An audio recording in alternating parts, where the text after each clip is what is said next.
तो चलिए सीधे आज के इस विश्लेषण में चलते हैं।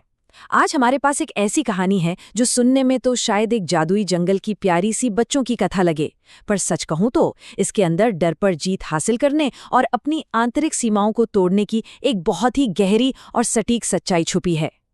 ये कहानी है चिंकू नाम के खरगोश की। तो बिना देरी किए आइए इसमें गहराई तक उतरते हैं और समझते हैं कि कैसे एक आम सी लगने वाली घटना मनोविज्ञान और सच्चे साहस के बारे में हमें इतना कुछ सिखा सकती है। कहानी शुरू होते ही सीधे मुद्दे पर आती है। एक बेहद गंभीर स्थिति, कोई मेरी मदद करो, मैं उड़ नहीं पा रही। ये हताश और दर्द भरी पुकार तुरंत एक माहौल बना देती है कि हाँ, यहाँ किसी की जान खतरे में है। और स्रोत सामग्री में इस घटना को एक बहुत ही महत्वपूर्ण मोड़ की तरह रखा गया है, जहाँ से आगे आने वाली हर एक चुनौती की नींव तय होती है।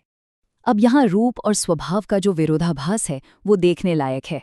एक तरफ तो चिंकू इतना प्यारा और छोटा सा खरगोश है कि बस देखते ही रह जाएं, लेकिन दूसरी तरफ उसका स्वभाव बिल्कुल इसके उलट है। डर का आलम यह है कि अगर पेड़ से कोई पत्ता भी गिर जाए तो भाई सीधे झाड़ियों में छिप जाते हैं। ये अंतर समझना यहाँ बहुत ज़रूरी है, क्योंकि अक्सर मान लिया जाता है कि जो बाहर से कमज़ोर या डरपोक है वो कभी कोई बड़ा कदम नहीं उठा सकता, और यही सबसे बड़ी खामी इस पूरी कहानी का केंद्र बिंदु है। अब घटनाओं के इस क्रम पर गौर करते हैं कि हालात कैसे बद से बदतर होते हैं। पहले जंगल में एक भयंकर तूफान आता है। जब तूफान रुकता है, सारे जानवर बाहर निकलते हैं। ठीक उसी वक्त वो नन्ही चिड़िया अपने टूटे हुए पंख के साथ पेड़ से नीचे गिर जाती है, और मानो इतना काफी नहीं था, एक चालाक लोमड़ी भी आसपास मंडराने लगती है। एक असहाय जीव के खिलाफ पूरी परिस्थिति खड़ी हो गई है। बाकी सभी जानवर वहां मौजूद हैं, लेकिन लोमड़ी के डर से सबके सब खौफ में है। कोई आगे नहीं आ रहा। ये एकदम उस बाईस्टैंडर इफेक्ट या दर्शक प्रभाव जैसा है, जहां डर के मारे सब बस मूक दर्शक बनकर रह जाते हैं। लेकिन तभी इस खौफनाक माहौल में एक बेहद बड़ा और बिल्कुल अप्रत्याशित फैसला लिया जाता है, और वो भी उसकी तरफ से जिसकी सबसे कम उम्मीद थी। चिंकू, जो खुद पत्तों की आहट से सहम जाता था, वो धीरे धीरे उस चिड़िया के पास जाता है और कहता है, डरो मत, मैं तुम्हारी मदद करूंगा। कमाल की बात है ना, उस वक्त उसका डर खत्म नहीं हुआ था। डर अभी भी था, लेकिन उसने उस डर से ऊपर उठकर एक कमजोर जीव को सहारा देने का फैसला किया। यहाँ इस बचाव अभियान के 3 बिल्कुल स्पष्ट चरण दिखते हैं। चिंकू ने सिर्फ हवाई बातें नहीं की, एक सटीक योजना बनाई। पहला कदम, उस घबराई हुई चिड़िया को शांत करना। दूसरा, प्राथमिक चिकित्सा की तरह उसके टूटे पंख पर पत्ते बांधना ताकि वो सुरक्षित रहे। और तीसरा, सबसे जरूरी कदम, उसे अपनी छोटी सी सुरक्षित गुफा की तरफ ले जाना। ये साफ दिखाता है कि जब मदद करने का पक्का इरादा हो तो दिमाग संकट के वक्त भी कितने व्यवस्थित ढंग से काम कर सकता है। पर तभी कहानी एकदम अपने चरम पर पहुंच जाती है। बचाओ अभियान के बीचों बीच वो खूंखार लोमड़ी रास्ता रोक लेती है और एक ऐसा सवाल पूछती है जो किसी के भी रोंगटे खड़े कर दे। अरे खरगोश, कहाँ जा रहे हो?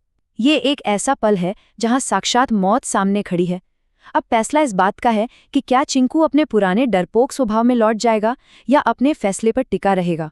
ये किसी का भी हौसला तोड़ देने वाला इम्तिहान था। और सच में यहीं पर इच्छा शक्ति का एक बेहतरीन प्रदर्शन होता है। शरीर भले ही डर से कांप रहा हो, लेकिन आवाज में एकदम दृढ़ता है, मैं इसे बचाने जा रहा हूं। ये सिर्फ एक वाक्य नहीं है, ये डर के खिलाफ एक खुली बगावत है। और इतना बोलकर वो वहां से अपनी पूरी ताकत लगाकर तेजी से भाग निकलता है। यहाँ ये बात बिल्कुल साफ हो जाती है कि जब मकसद सच्चा और नेक हो तो वो बड़े से बड़े डर को भी पीछे छोड़ने की ताकत रखता है।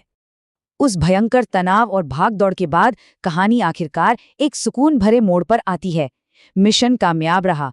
चिंकू चिड़िया को लेकर गुफा में पहुंच गया, और वहां उस छुपी हुई जगह की सुरक्षा में कुछ ही दिनों के अंदर वो चिड़िया बिल्कुल ठीक हो जाती है।